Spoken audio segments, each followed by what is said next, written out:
Magandang hapon, yung PR ng Linggo, September 17, 2023. Update po muli sa lagay ng panahon.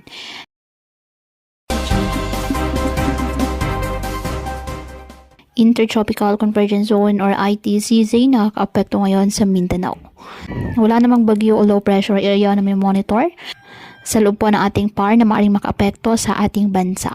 Wala ring nakataas na gale warning sa anumang baybayin ng karagatan, kung kaya malaya makapamalaot ang ating mga kababayang mangingisda at may maliliit na sasakyang pandagat.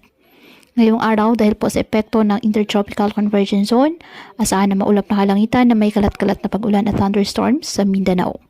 Habang sa Metro Manila at sa nalalabing bahagi pa ng ating bansa, mainit at maalinsangan, may tsansa pa rin po ng mga thunderstorms, lalo na po sa dakong hapon at gabi. Kaya pinapayuhan ng ating mga kababayan na may maingat at maging alerto po sa mga posibleng pagbaha at pagguho ng lupa at ugaliin na magdala palagi ng payong o kahit anumang panangga sa ulan sa tuwing lalabas ng ating mga tahanan.